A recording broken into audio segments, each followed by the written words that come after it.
Bonjour à tous, bienvenue à bord de la toute nouvelle Mini Countryman hybride. Alors, ça vient tout juste de sortir, donc c'est tout simplement la nouvelle version de la Mini Countryman, donc qui existe déjà depuis quelques années. Donc celle-ci c'est la hybride de 220 chevaux, donc un moteur essence de 3 cylindres 1,5 litre de 125 chevaux couplé à un moteur électrique de 95 chevaux, donc tout ça pour un total de 220 chevaux et 385 Nm.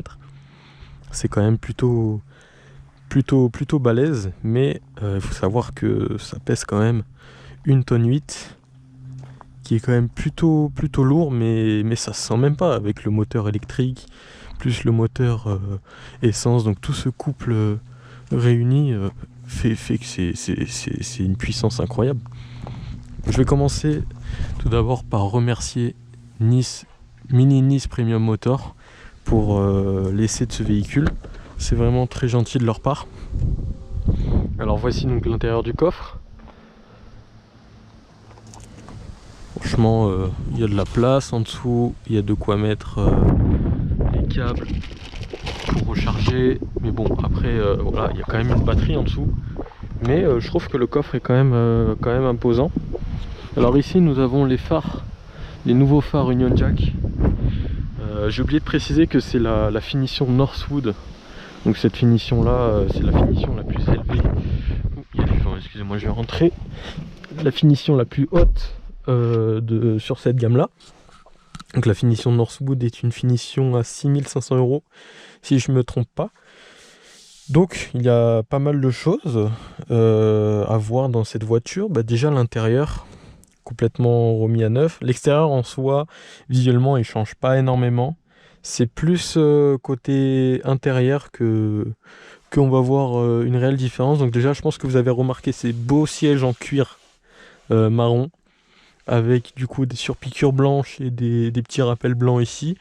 Donc voilà, c'est tout simplement la sellerie cuir marron disponible en option.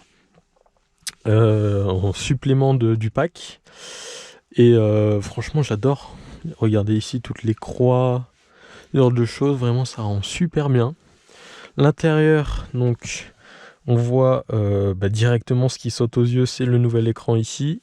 C'est l'écran central qui est élargi. On a aussi des petits inserts comme ceci. Donc c'est du plastique, hein, avec des petits motifs dessus. Bon, c'est joli.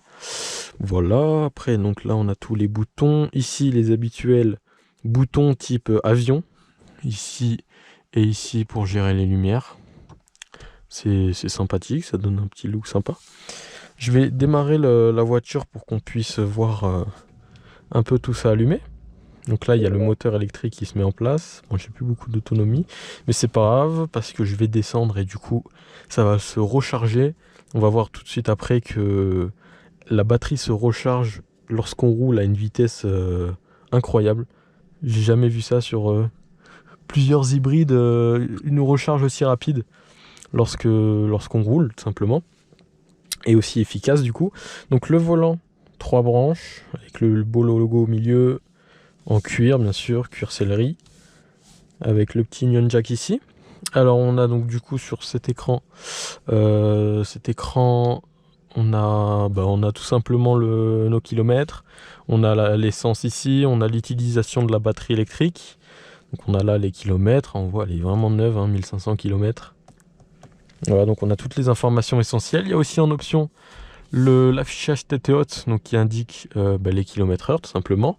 Et du coup sur cet écran central, nous avons tout à portée de main. Donc du coup voilà, les informations, la navigation, la musique, tout ça. Et puis là, bon, si vous connaissez un petit peu BMW, tout ça c'est familier, hein, évidemment, parce que BMW Mini, voilà, c'est pareil en soi.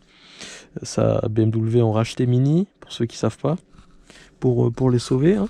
Et donc du coup voilà, ça se présente exactement pareil qu'une BMW, la petite molette, les petits boutons voilà rapides, le levier de vitesse il est pareil, l'affichage tête haute il n'est pas pareil parce que sur BMW il n'y a pas d'écran, enfin il n'y a pas de vitre, excusez-moi.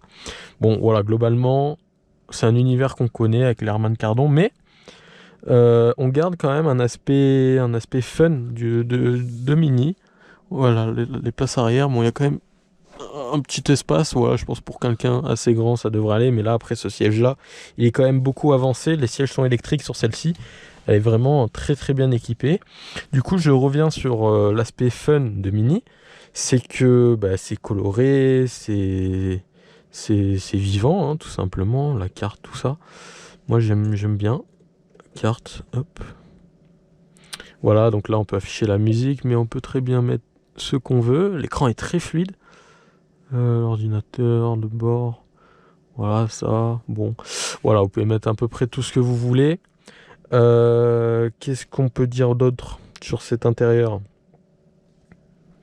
Bon, je pense qu'on a fait... Ah oui, les LED ici, alors c'est paramétrable, donc c'est des LED réactives avec en fonction de comment vous voulez l'utiliser. Là pour l'instant je l'ai paramétré pour que ça soit le compte-tour, parce que là on a vu, vous avez remarqué, il n'y a pas de compte-tour, il y a juste le compte pour le moteur électrique, mais il n'y a pas le compte-tour. Il se trouve tout simplement ici en LED si vous voulez l'activer, sinon juste ça fait des couleurs qui tournent et tout. Bon voilà, chacun sa préférence. Moi j'aime bien voir un peu quand même le contour, savoir où j'en suis. Donc là comme le moteur électrique est activé mais pas le moteur thermique, tout simplement là le contour n'est pas allumé, mais on voit ici du coup que ça représente le rupteur du coup avec le rouge et le orange.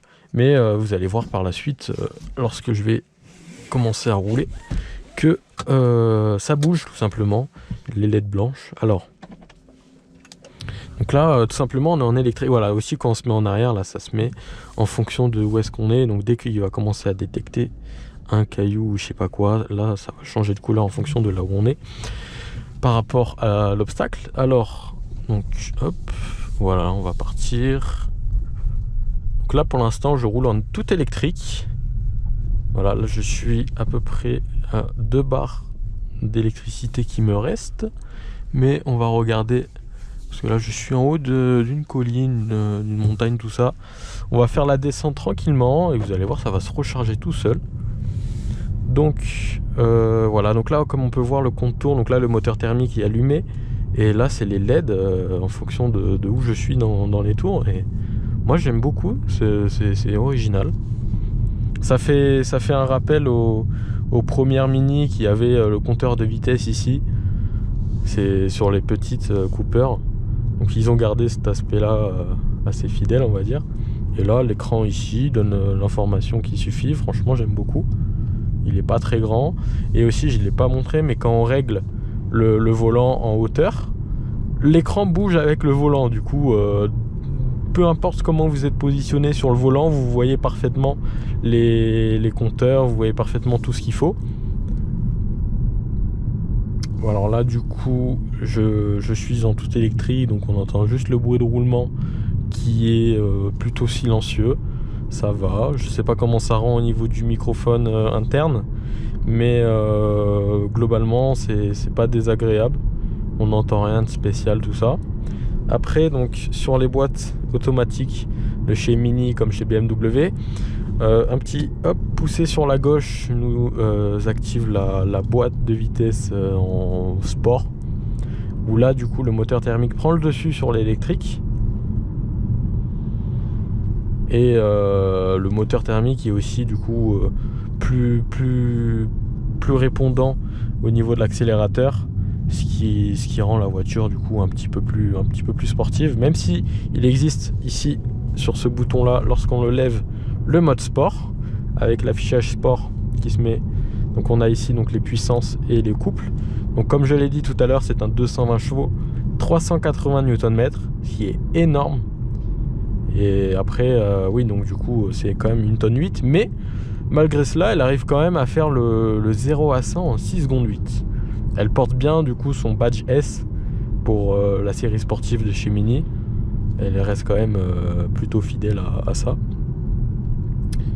Donc il y a aussi du coup le pilotage en manuel de la boîte. Alors il n'y a pas les palettes au volant sur celle-ci. Je pense que c'est en option les palettes au volant, mais sur celle-ci elles n'y sont pas, pardon. Mais vous pouvez très bien le faire depuis la boîte de vitesse en poussant vers le bas, ça passe la vitesse, et en montant vers le haut, parce qu'on ne peut pas monter vers le bas, ça rétrograde. Donc là on peut voir du coup, comme on le rappelle, le contour qui s'affiche. Quand j'accélère, hop, ça monte, vous voyez, c'est vachement sympa. Bon, je vais rester en... Hop. Alors il y a le mode mid, donc c'est le mode confort, équivalent confort je pense, et le mode green qui est du coup le mode éco, où là ça va être plus le moteur électrique qui va prendre le dessus sur le moteur thermique. Et pour une utilisation en ville, l'autonomie de la batterie est annoncée autour des 45-52 km, ce qui est bien, ce qui est plutôt bien. Après, c'est suffisant pour une utilisation en ville, sachant qu'elle se recharge en roulant. Voilà, là je viens de gagner une barre de batterie depuis qu'on est parti d'électricité. Donc vu qu'elle se recharge toute seule, en fonction d'utilisation, tout ça, je trouve qu'elle consomme pas beaucoup d'électricité, malgré que là ça fait un jour que je l'ai. Donc ils me l'ont prêté et ils me l'ont donné à 50%. Je suis redescendu à 2 barres, je suis remonté à 50%, je suis redescendu, je suis remonté à 50% sans même la charger. C'est-à-dire que du coup, bah, ça se fait automatiquement, tout simplement, et vous n'avez pas vraiment besoin de la charger. Et vous pouvez la charger tous les 2 jours à peu près. Voilà, vous la branchez. Donc si vous avez la prise murale, tout simplement comme si vous branchez un aspirateur, ou sinon la box, à ce moment-là, ça sera plus rapide avec la vraie box et avec le chargeur universel qui marche pour les Zoé, qui marche pour les Tesla, Tesla, je suis pas sûr, peut-être. Bon bref, pour toutes les voitures électriques, tout ça. C'est un chargeur universel. La conduite est vraiment très souple. Le volant, il se tient très bien dans les mains. Le cuir agrippe bien, on n'a pas les mains qui collent. On a une belle... la direction est fidèle à la réaction du volant. Et l'accélérateur est aussi très réactif en fonction du coup du mode où on est. Là, comme je suis en green, donc en éco, l'accélérateur est vraiment très peu réactif. C'est-à-dire que pour accélérer, je vais devoir appuyer vraiment beaucoup. Ce qui est normal, c'est que la voiture est en mode éco. Mais si vous voulez vous amuser un petit peu à accélérer, il y a du coup le mode sport où là, c'est instantané. Donc là, hop, je vais mettre le mode sport. Je vais mettre la boîte en sport aussi. L'affichage sport. Et là, voilà, les freins sont aussi présents avec 4 freins à disque. Quand même, comme on peut le voir, c'est quand même plutôt réactif, quoi. La voiture, elle réagit plutôt bien. Voilà, quoi. Bon, bah, là il y a quand même pas mal de virages, mais à mon avis vous avez compris. On reste quand même sur une Cooper S, une Countryman S, même si c'est pas la S toute thermique, qui elle du coup voilà, est vraiment... Hop, on rentre en ville du coup. Je me remets en green pour économiser un petit peu des kilomètres. Et du coup oui, c'est peut-être pas comparable avec la Cooper S de 200, si je me trompe pas, 240 chevaux environ, qui elle du coup voilà est vraiment plus aspect sportif. Celle-ci, bon, l'hybride existe que en S, il n'existe pas le hybride simple sans sport à moins de chevaux, on va dire. Donc c'est uniquement cette version là en hybride. Mais après le prix commence ouais, c'est quand même, ça tape quand même assez haut, on va dire. L'hybride commence à 39 40 000 kilomètres euros, pardon, 39 000 euros si je me trompe pas. Et là sur cette version là on est aux alentours des 50 000 euros, donc avec toutes les options, avec tout ça. Après bon, comme c'est une hybride, elle n'a que 40 grammes de CO2, Donc pour la carte grise, n'ayez crainte, vous payez rien en carte grise, car c'est une A+, du coup en CO2, donc ça c'est vraiment un très bon point. Après voilà, c'est tout le principe de l'hybride, hein, c'est d'essayer de moins consommer, de moins polluer, tout ça. Donc là je suis monté à 4 bars d'électricité depuis qu'on est descendu, donc c'est plutôt bien. Et là bon, ça va, je pense qu'on va gagner encore. Je viens d'en perdre une, moi.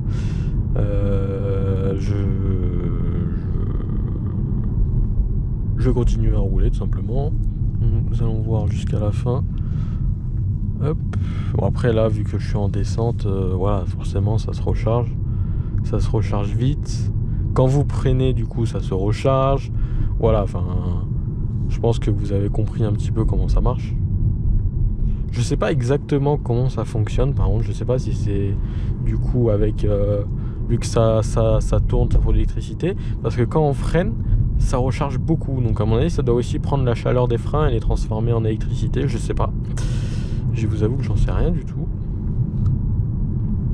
Parce que là on voit ici que là du coup je suis en charge, je suis à une barre de charge, mais quand je freine, hop, ah là ça charge à fond. Et du coup ça doit jouer avec la chaleur des freins. Et du coup en ville ça se tient bien, l'électricité, ça marche bien. Vous avez largement de quoi faire. Puis sinon n'oubliez pas, vous avez quand même un réservoir d'essence. Oui, du coup une essence tout plein, voilà, qui vous sert en cas de manque d'électricité, évidemment. Alors elle n'existe pas en version toute électrique. Elle n'est que en hybride, en diesel ou en essence, mais il n'y a pas de version toute électrique comparée à la Cooper, donc qui vient de sortir, la nouvelle Cooper électrique, qui est donc entièrement électrique. Mais pour celle-ci, on reste sur une base hybride.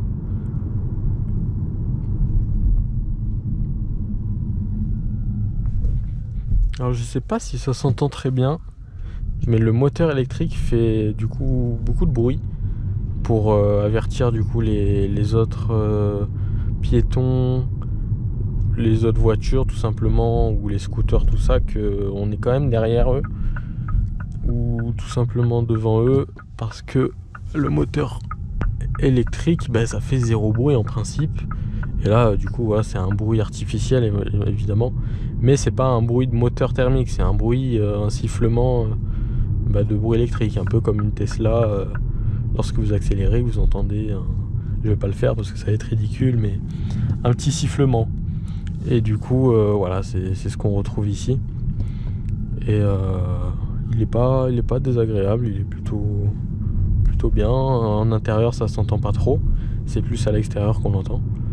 Après, niveau sonorité, même si c'est une S, la sonorité du véhicule reste, on va dire, voiture normale, quoi. C'est un 3 cylindres, donc on retrouve pas vraiment, voilà, un bruit de mini S comparé par exemple à la Cooper S. C'est peut-être ce qu'il y a d'un petit peu dommage au niveau de la sonorité.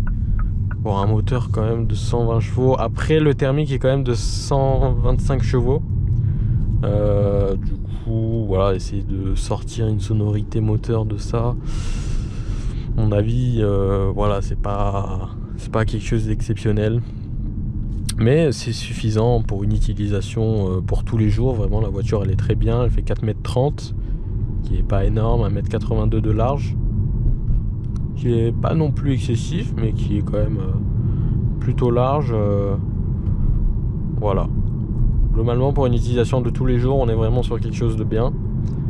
Pour une utilisation plus sportive, c'est peut-être pas quelque chose qu'on pourrait se tourner vers quelque chose qu'on pourrait se tourner. Voilà, là il vaut mieux viser les séries S thermiques et non la hybride. Même si, comme je vous l'ai dit, elle est quand même vraiment performante. Mais si on cherche une sonorité sportive, un aspect plus sport, car cette finition là c'est la finition du coup, comme je vous l'ai dit, de Northwood, Et Northwood, ce n'est pas du tout la finition sport, hein. La finition sport, c'est la John Cooper Work. Donc c'est une finition qui est aux alentours de 5300 € sur ce véhicule, si je ne me trompe pas. Et là, on est plus sur une finition style, voilà, la montagne, style baroudeur, off-road, tout ce que vous voulez. Avec du coup des ailes un petit peu élargies, un petit peu surélevées, tout ça. Au niveau de la hauteur, on est vraiment bien, on voit bien la route. On n'est ni trop haut ni trop bas. On a une bonne visibilité. Honnêtement, à conduire, elle est vraiment top.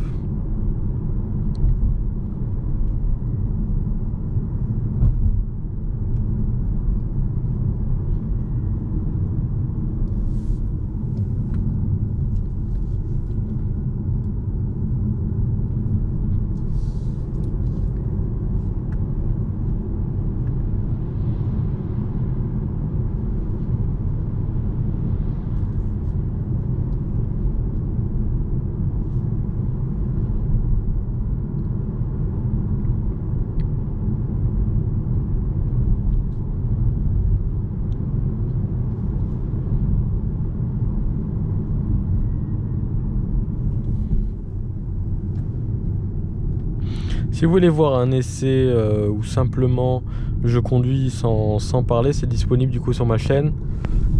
Donc pour ce véhicule où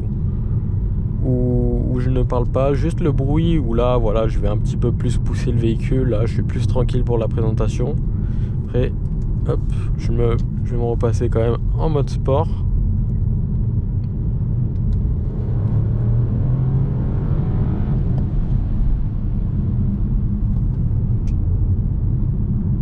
Voilà, on ressent quand même la sonorité typique du 3 cylindres. Alors je ne sais pas combien de tours il monte, car il n'y a pas de contour tout simplement à part ça, mais on n'a aucune indication exacte des tours. Mais ça doit être autour des 7000 je pense. Voilà, regardez, hop.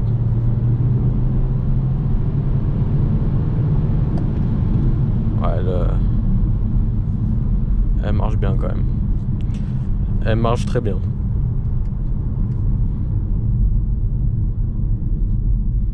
Hop, et là, même en ayant fait des accélérations, la batterie a pas mal rechargé. Voilà, un petit dépassement. La batterie a pas mal rechargé, donc c'est bien. Parce que du coup, voilà, avec le freinage que j'ai fait et le roulement des roues, elle a pu récupérer. Donc vous pouvez quand même vous faire plaisir sans culpabiliser sur l'autonomie du véhicule, quoi. Vous savez qu'en freinant juste après votre accélération, vous récupérez à peu près l'équivalent après. Donc du coup, en mode sport, le moteur électrique ne s'active pas. Il ne s'active que lorsque vous appuyez à fond sur l'accélérateur. Donc ça va faire le e-boost. Donc là ça va être du coup comme le nom l'indique, un boost du moteur électrique. Et là, la voiture est propulsée avec ses 380 Nm de couple. Et là vous avez vraiment une impulsion qui se sent. Ce qui rend du coup cette voiture plutôt impressionnante. Parce que pour le nombre de chevaux qu'elle a, c'est-à-dire 220, ce qui est quand même beaucoup, mais il faut savoir que le moteur thermique n'est que de 125.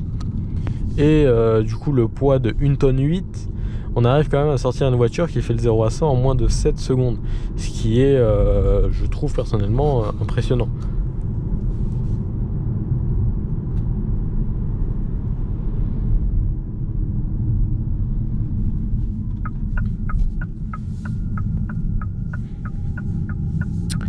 Bon, je pense qu'on a fait le tour de cette petite Mini Countryman S hybride, donc qui vient donc tout juste de sortir.